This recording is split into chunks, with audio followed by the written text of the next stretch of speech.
Welcome to another episode of Stories from the Edge of Life. We have a very special guest today, Karla Lopez. Karla, would you mind introducing yourself for our audience?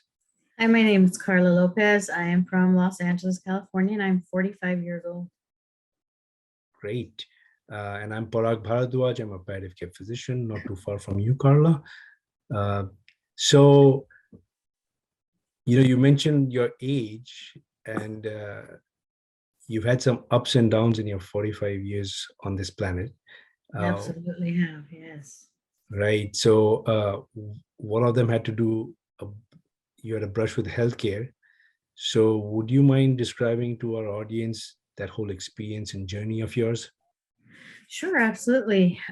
This was in 2012, where I felt like I was at the peak of my life at that point. I was in nursing school. I was in good health, good shape. And my husband at the time and I were planning on conceiving towards the end of the year before I graduated or finished my first year, I'm sorry, from school. However, in March of 2012, I was diagnosed with stage 2, borderline 3 colorectal cancer. And so what happened was that I developed pain in my left lower quadrant where the pelvis is.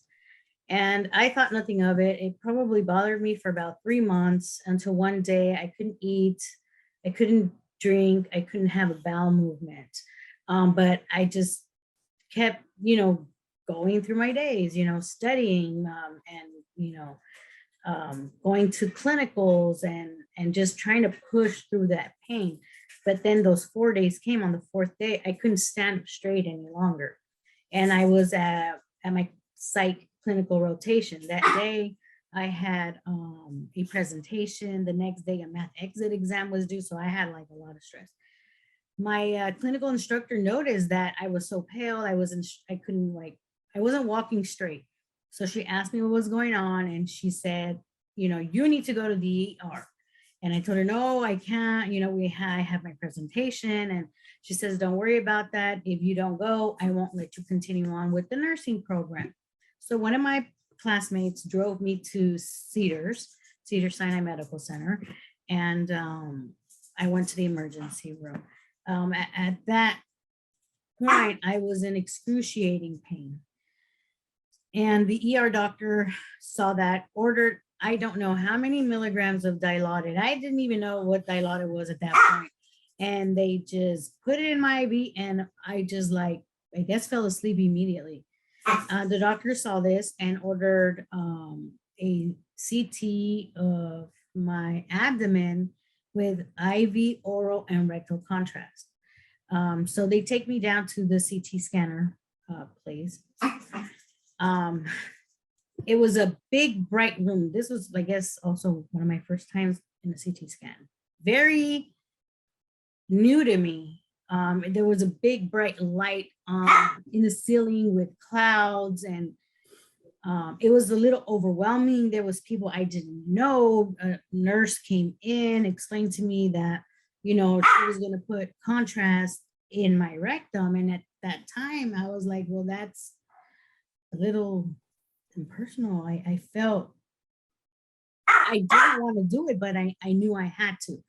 And so they turned me to my side and she said she's going to put it in. And I just felt violated because there were also men there and doctors, and I really didn't understand why they had to do this. Anyways, they did it, and it really hurt when she put the probe in. She said, oh, that's odd. A lot of people usually don't complain. It's not a painful procedure. So anyways, they did the CT scan. When she pulled it out, it hurt even more.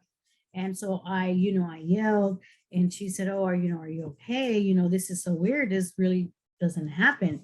And there was blood on the table, so she wiped me down, and that also was very uncomfortable.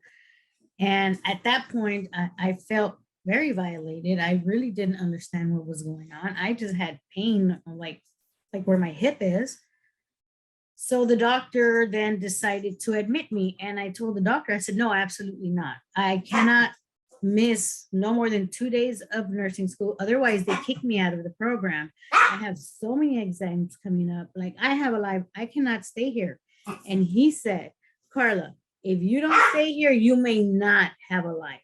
I suspect something is going on. I don't know what it is, but you need to stay. That is my recommendation.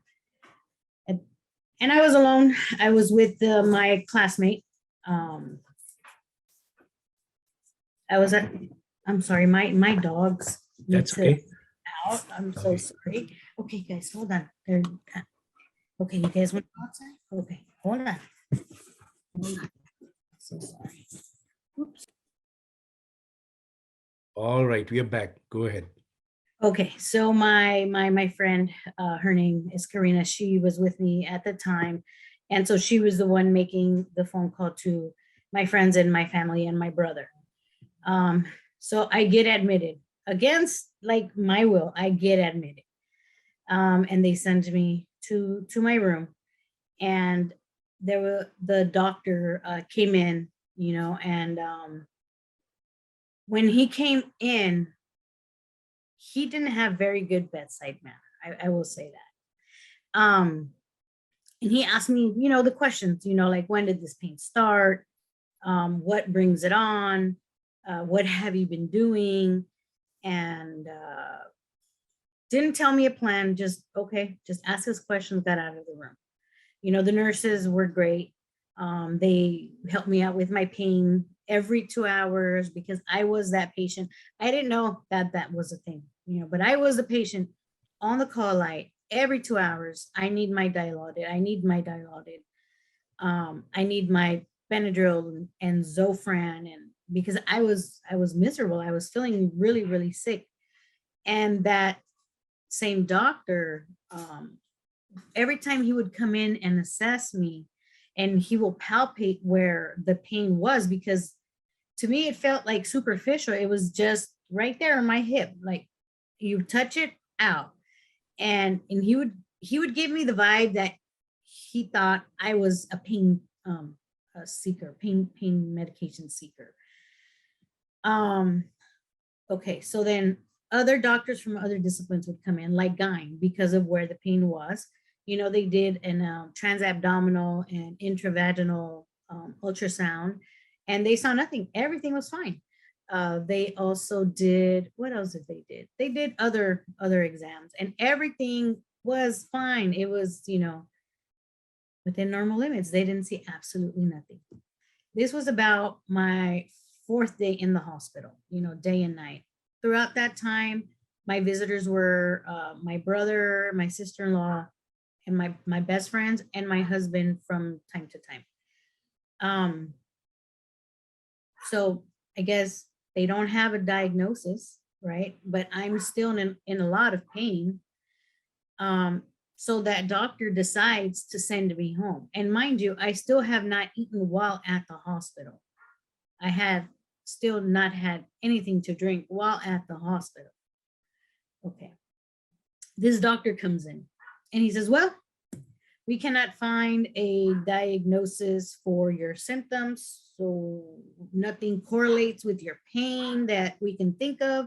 So we're going to send you home. What kind of pain meds do you want? And so then that confirmed my suspicion that he actually thought I was there for the drugs. And I said, no, you're the doctor. You tell me what it is that I need. He said, how much time do you want to stay home? Like, how much time do you need away from work? I said, doctor, I don't know. I've had this pain for a while. I don't know how much longer I'm going to have it. You're the doctor. You tell me. And so he's like, okay, I'm sending you home. It was a Thursday. I'm sending you home. You can go home tonight or whenever your ride gets here or whatever. Okay. So that night I got what they call a VIP meal. And I remember I ordered a filet mignon, and it was very enticing. I really wanted to eat it. So I took one bite. That bite sent me running to the bathroom. And I finally had an evacuation, but that was frank blood. It was just blood. So, you know, I call my nurse. She comes in, she sees it. She says, okay, I'm going to call your doctor. And then GI got involved. And This is where I met Dr. Olson, who followed me throughout my whole cancer and until recently. She comes in, she sees, and I guess she read my chart. She asked me all the questions again. And I'm never going to forget, and she will never forget, because she would tell me all the time that I taught her a lesson that she will never do again.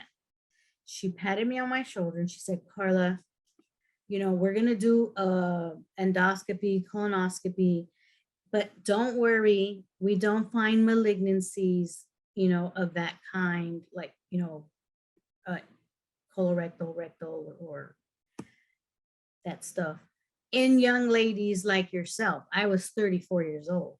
I was a day, no, a few days shy of turning 35.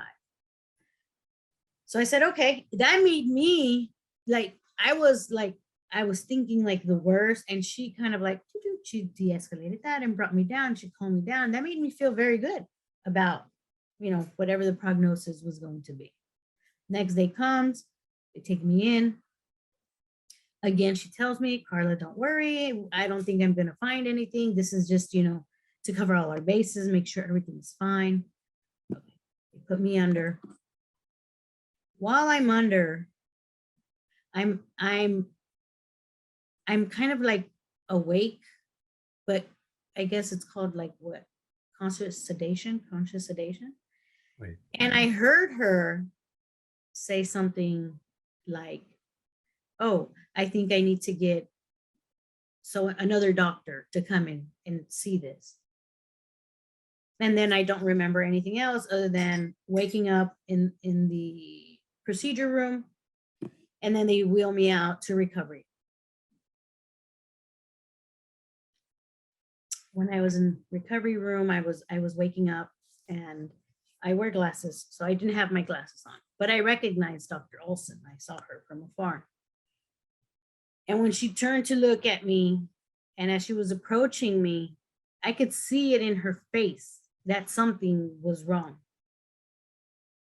So she came to me, and she was like, oh, I have good news and I have bad news. Like, what do you want to hear first? I said, well, let's go with the good news first. She said, okay, well, your endoscopy, which is where they put the tube down your throat into your stomach, was fine. Everything was fine. Everything was normal. And I said, okay, well, what's the bad news? She said, the bad news is that as soon as I went into your rectum, there was a mass. I didn't have to go too far. It was, if I would just put my finger in, I could feel that there was a mass there. And, she said, we don't know what it is at the moment. We have to run a lot of tests to figure out what it is. She said, but it could be cancer. And when she said that, immediately, I didn't think of me. I didn't think of my husband at the time. I thought of my mother, because in 2006, we lost my older brother. It was a sudden death, and it was really hard on her. And then about 3 years after my brother passed away, we lost my father to cancer. And then now it's 2 years since my father's death, and now I'm being diagnosed. So my immediate thought was, my mother, I cannot die. I have to survive. I'm going to live. I have to fight. And this is what I told Dr. Olson. I said, if it's cancer, I want to do everything we need to do, because I'm going to survive. I'm going to fight, because I cannot die. So whatever it is that you recommend. She's like, Karla, hold on. First, we have to, run tests. We don't know if it's cancer. And I asked her, well, can you, from your experience as a doctor, what do you think? And then that's when, she said, yeah, I think that, yeah, it can be cancer. So I went back to my room, and my friends were there. My best friends were there, Letitia and Jose. My husband was at work. And so, the doctor followed me to my room, and she asked me, if I was going to share the news with them, and if it was okay for her to talk to me in front of them. And I said, absolutely, yeah. And so then they heard the word cancer, and then they started crying. Um, and here I was, consoling them, telling them, no, but wait, it can be cancer. We don't know. We're not sure. We have to still, they have to still run a lot of tests. And so then that was it. Dr. Olson left. I was there with my friends. Can I just interject for a question, please? Yes. So you had this wait time of more than 4 days when you were in the hospital, you were getting treated for your symptoms, and all these tests were being done. Question number one, what was going through your mind when you were waiting? And then the second part that I want to ask you about, the second question is, it was pretty interesting that you were the patient and you were consoling those around you, Yes. right? So Yes. that says a lot about you. Thank you. Yes, because I don't, I feel that I think I'm a strong person and I'm a fixer. So when I see someone in distress or distraught, I want to console them, and if there's a positive outlook, give them that, so they can have hope. And if they have hope, well, they're gonna have to have hope for me because I'm giving them hope, you know. And so yeah, that's what I did. And Right. so then I let my brother know. He was the one who was my rock during those times. And then the next day, my husband came and I told him, and he got upset. He was like visually upset. Why he got upset, I to this day I don't know, but I will say that he was from a different culture. I'm Mexican American, and he's Moroccan. I and he tried to explain to me, I guess, and I don't know if it's true, but you know, in their culture, I guess, when someone's diagnosed with cancer, they keep it to themselves, or they don't tell their family members, because he didn't allow me to tell any of his family members. Um, but why he got mad that I had cancer, I don't know. And I felt like he was mad at me, throughout the whole cancer process. Um, okay, so then that happened. Yeah. Um, so now, So you were uh, you were battling things on a lot of different fronts, yeah. right? Hmm. And would you mind just once again talk about your, like, what was going through your mind when you were in the hospital when your workup was being done? I My mean, work, it was being done. what I was going through your I mind? okay. I was upset already because that I lost my chances of going back to school, because I really wanted to become a registered nurse. So that I was upset because of that. I was upset at myself for even having gone to the emergency room, because it put a delay. It's already a delay, a year delay in nursing school. Um, I just wanted them to figure out what was going on. I I really didn't, other than like I'm missing work, I'm wasting my time being here. They can't find what's going on with me. Um, and so I was just pretty much frustrated. I was Got it. frustrated. Yeah. Got it. But I never thought, oh, they're gonna diagnose me with cancer. Yes. That was Yeah. like I didn't even think of cancer. Right. Yeah. So now I have this diagnosis, right? I was there for a few more days. Um, my husband goes home for the night and I'm alone the next day. I'm alone for a few days actually. And I meet my oncologist, and then I meet my radiation oncologist. Okay. Um, when I meet my radiation oncologist, she comes in with my hemonc doctor, and they come in together, to explain to me the repercussions the radiation was going to have on my body. But my oncologist, she was a new doctor. She was, she had just started. She was a baby doctor, and that was okay. She was amazing, and it was her first time giving a young I guess, a young girl like myself, that type of diagnosis. And it was her first time telling a patient what she was about to tell her, right? And so she cried while she was telling me, and that said a lot about her. So they sit down, and then, they said, Karla, we decided to meet with you together because there's something that we have to tell you before you get started on your treatment. You do need treatment, and you needed it like as of yesterday, because it appears that your cancer is aggressive, um, and you need to start radiation therapy and chemotherapy as soon as possible. And she said, and we would like to tell you that the treatment is going to take your fertility. And she was crying, and again, at that point, I didn't think about myself. I didn't think about my husband or what he wanted or how he was going to feel after me not being able to have babies, because if you remember from the beginning of our story, I said we were planning on conceiving towards the end of the year. And that was Right. something we were really excited about. And that was one of my dreams, was to become a mother, right? And so now they're giving me this news. And again, I don't think of him. I don't think of me and my wants. I think about my mother. I put her first. And I tell them, let's do what we need to do. If you want to start treatment now, let's start it now. They said, but you don't want to consult with your husband. I don't need to consult with my husband. This is my body. I want to survive. I want to do whatever I need to do to make this happen. And the doctor that was crying, she was, I'm so sorry, Karla. I know this is, and I also told her, doctor, it's okay.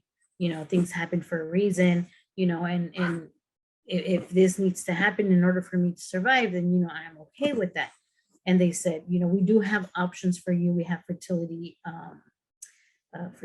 options for you. We can retrieve your eggs or suspend your ovaries, but in all honesty, you don't have the luxury, because that would take up to 6 months. And I said, no, that's fine. I said, let's continue on with the treatment. And so they said that I would be discharged the next day. And that was March 30th. My 35th birthday was March 31st. The doctor that admitted me comes in to discharge me at this time. Okay. He comes in, oh, hi, Karla, how are you doing? How do you feel? And I told him I was okay, considering, what the diagnosis that I had just gotten. And he said, okay, I'm going to send you home on Dilaudid. I'm going to send you home on Marinol. I'm going to send you home on Zofran. And I said, why are you sending me home on Marinol? And he says, well, because you're going to need it with your chemotherapy. And, there was a difference in his demeanor, in his bedside mannerism, in just his overall persona. It was a shift. That was a doctor that actually cared, maybe, and knew the diagnosis, and was like, okay, yeah, this patient is sick, and she was sick. He never apologized. I mean, I don't think he probably knew that, he made me feel a certain way, but yeah. So March 30th, March 31st, my birthday, the next day, 35th birthday. My mom lived in Palm Springs. Okay. So she came down here to surprise me for my 35th birthday. I felt so sick, Parag. I felt so weak. But when she came in through those doors, like, I had to stop. I had to stop what I was feeling, and I had to be her daughter, right? Because I wasn't planning on telling her. No, sir, I didn't tell her. So we celebrated my birthday, and I didn't tell her. And then that was a Friday. Then the next Monday, I started chemotherapy and radiation. Yeah. Wow. So you went through this very turbulent time, and everything seemed to be perfect and going very well for you. And Yeah, like you said, your world flipped upside down. it really did. Wow. So you had a mission, and you were focused on accomplishing that mission. So tell us what happened after your birthday celebration and after you started treatment. Okay, so I started treatment. The radiation was scary. It was my first time, and so I'm walking into the cancer center, and during my hospital stay, they had come to mark me on my hips. They put tattoos. They actually like used a tattoo machine, and they put tattoos on my hips. And so, I walked this very long hallway down to the radiation station, and they placed me on a bed in this very awkward and uncomfortable position, to where they had to really raise my pelvis and my butt area. And it was a really big machine that it would just go around and around and around. And I don't remember how long that was, but it was every single day, Monday through Friday, both chemo and radiation. Now, my husband had his own business. He could have very well taken the time off to drive me to and from radiation, but he didn't. My brother had his family, okay, with children. He had two jobs, right? He took time off from his morning job to go to my house to pick me up, take me to Cedar Sinai to get my treatment, and then bring me back home. My brother did this for 6 weeks straight. He missed 6 weeks of work, and he had a family, right? He wouldn't go into the clinic. He wouldn't walk into the clinic. He would be outside waiting for me. And to me, the walk into the clinic, into the radiation, to me, that was the hardest part to do. I don't have a reason why. I still to this day don't know why. And every time I walk by there today, I still get that feeling. I cannot explain that feeling, but maybe I felt lonely. And that was the only time that I was really by myself and could actually feel what I felt. Mhm. Yeah.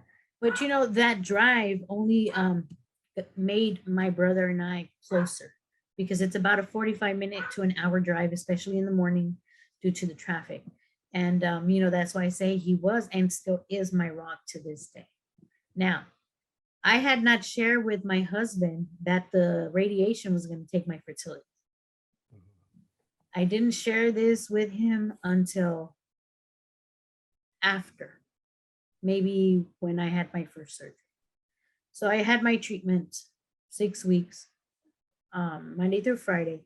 Saturday and Sunday, I would be off. So I would feel sick every single day. The nausea was unbearable. The pain was also unbearable. The first week of radiation, I was like, yeah, this is, it's fine. This is easy. I don't know why people complain, and I'm fine. But then the weekend passed, and then the other Monday came, forget about it. My waist down hurt so bad. I was in pain all the time.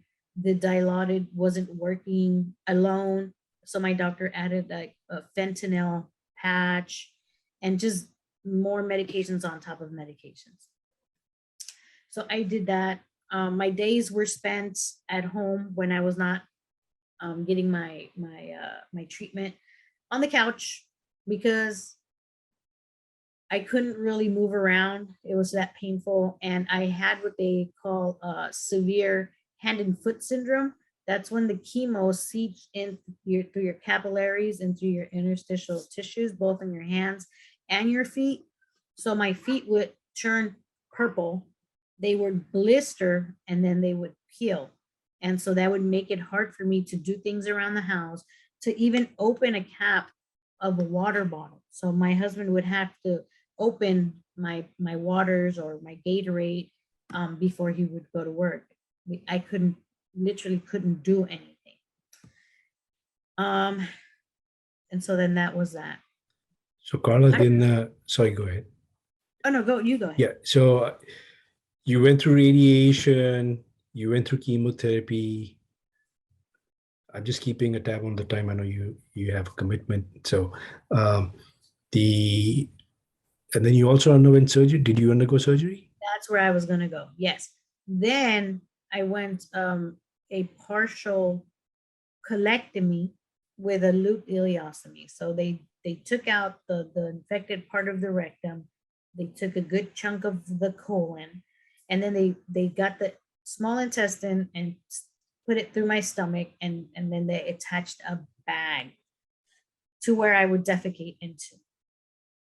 While the new connection to my rectum healed. That was not easy either. That was also the whole cancer experience was really, really hard. And it played a very huge psychological part, in me having no control over the bowels, no control over when it passes gas. And it was, to me, it was disgusting. I had emptied many colostomy, ileostomy bags as a CNA. However, when it came to doing it to myself, it became pretty hard to do. And I felt this was taking a toll on my mental state. And I said, no, no, no, no, no, you can't do that. You can't turn that way. I did for a little bit, but I turned myself around and I said, no. So I stopped and I just dealt with it. And I had the bag on as long as I needed it to be on. And then when the time came, I was ready to get it reversed. So then I had another surgery. Okay, before my first surgery, I'm sorry, Parag. Before my first surgery came, I decided it was time to tell my mother. I had gone 6 weeks, chemotherapy, radiation, all kinds of stuff. I drove to Palm Springs. I went to her house. I said, Mom, I'm here to tell you something. I sat her down. I said, but you can't overthink things. I don't want you to, how can I say this? I don't want you to get outraged. I said, I have to tell you something, and I'm telling you because I need you. Okay? I'm telling you because I need you. And so I told her, Mom, I have cancer. Once she heard cancer, she went ballistic. She lost it, started crying, and I had to hold her down. I said, Mom, look at me. I said, look at me. I'm fine. I said, look, that's it. I've already done my treatment. I've already done my chemo, my radiation, Mom. I'm here to tell you that I'm okay and I need you. I need you right now. I said, I'm having surgery. At this point, she was already calm, and I talked her down. Fine. She was with me through my surgeries. She stayed with me, took care of me. And then that happened. I healed fine. We did the reversal, and then I also healed. And then it was time to go back to work. It was time to go back to school. January 9th was my last chemotherapy dose of 2013. I called the dean to my school. I said, Dean Morris, I'm ready to come back to school. You got to get me into the program. You got to get me into the spring program. She said, Karla, I'm so sorry. We do not have any more room. So I called the clinical instructor who sent me to the emergency room, right? Because before she sent me to the emergency room, later on, I contacted her and I told her, Dr. Sweeney, I have cancer. And I told her, what happened. She said, Karla, when you're ready to come back, if they give you a hard time, you call me and I'll get you into the program. She made that promise to me, and Parag, she kept it.